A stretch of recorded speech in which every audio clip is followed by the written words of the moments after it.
Tadi ya, Anda juga menyatakan bahwa ke depannya, saat ini juga cukup menarik untuk saham-saham yang, big caps begitu sudah mulai Iya, kembali lihatlah oleh para pelaku pasar khususnya juga oleh investor asing begitu. Nah, prospeknya juga ke depan akan seperti apa begitu rotasi cycle yang mungkin akan terjadi di equity market kita karena lately yang kita lihat cukup signifikan sekali lagi ini adalah saham-saham konglomerasi begitu. Apakah iya. ini juga akan ada mungkin, perubahan dalam beberapa waktu ke depan begitu atau justru masih kurang lebih akan sama lah seperti saat ini? Iya, pertama komen mengenai saham grup konglomerasi ya. Menurut saya mereka apapun yang terjadi market kemanapun mereka akan terus aktif di corporate actions. Gitu. Apakah dia akuisisi, dia bikin JV, kita lihat di telekomunikasi, mining dan lain sebagainya itu sangat aktif.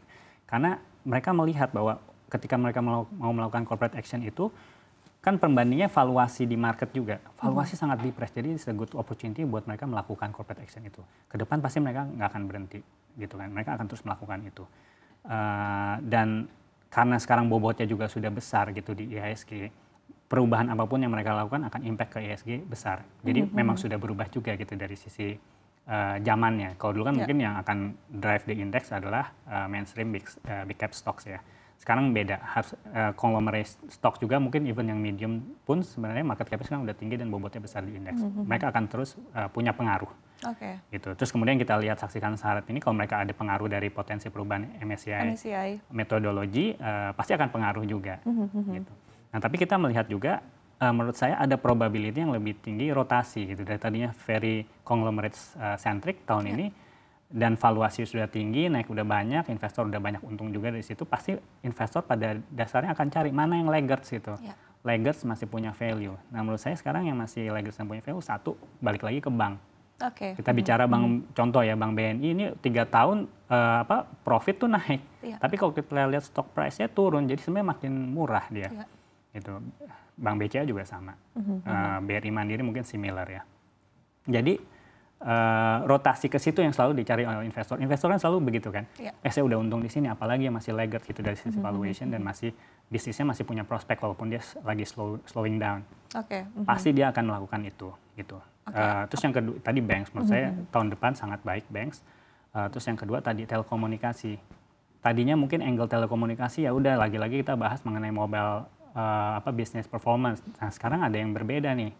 Udah mulai gimana unlocking value dari infrastruktur di perusahaan telekomunikasi tersebut seperti Telkom. Jadi menurut saya itu sangat positif. Walaupun belum kelihatan nih, tapi mereka udah kelihatan make a move dan itu nanti akan ada potensi unlocking value gitu.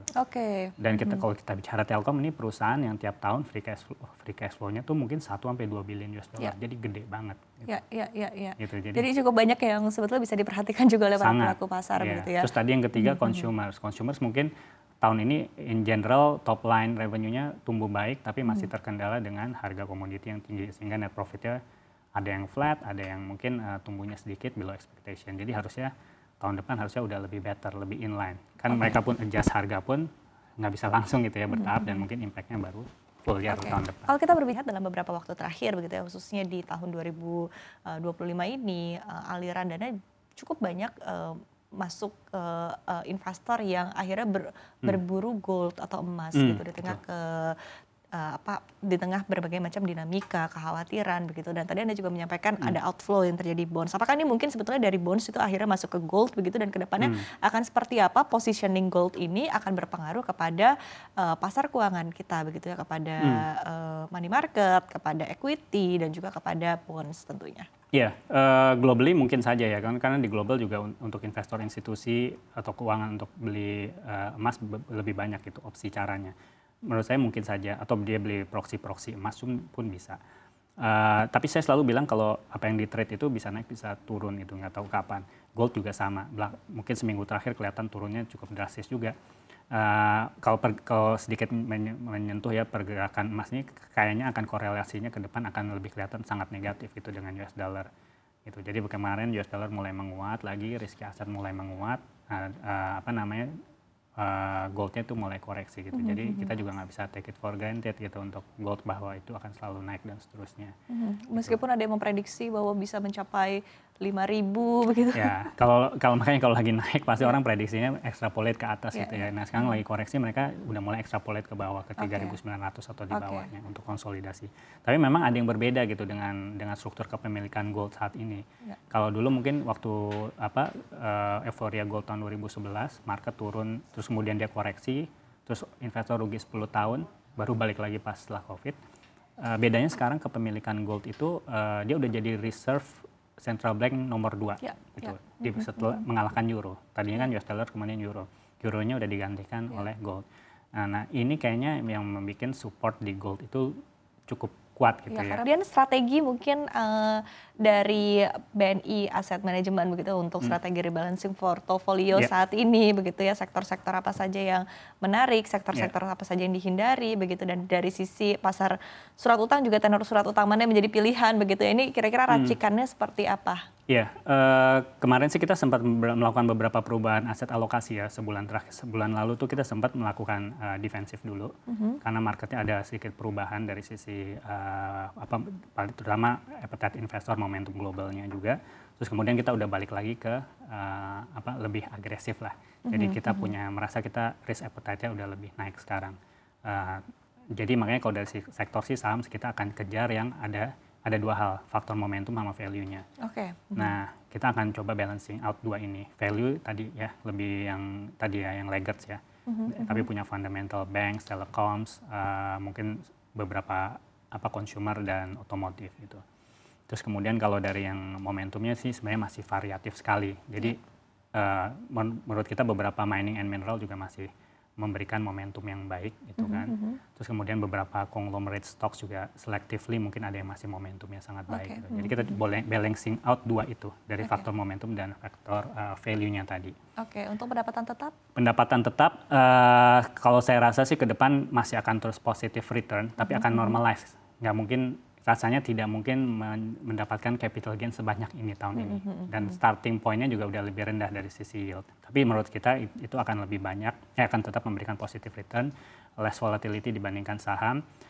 Terus yang berikutnya adalah akan ada mulai shifting. Kalau tahun ini yang perform sangat baik adalah short duration bond kan. Ini belakangan udah kelihatan mulai shifting ke longer duration. Nah, ke depan harusnya yang longer duration masih akan outperform yang short duration.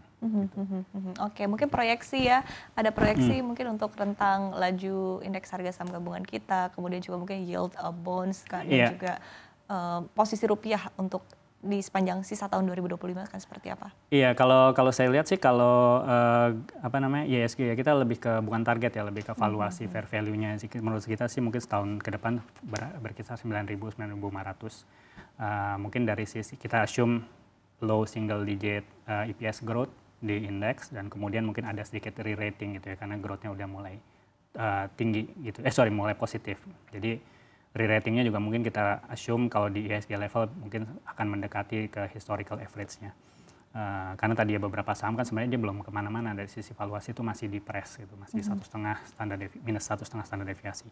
Kalau government bond kita juga lihat kita terus terang agak lebih konservatif, jadi kita lihat mungkin bull case skenario-nya yield government bond itu sekitar 5,8%. Jadi kalau misalnya kemarin tuh sekarang udah mungkin balik ke 6% gitu ya yield on average tahun ini 6% sampai akhir tahun, tahun depan mungkin hanya 20 basis gitu turunnya.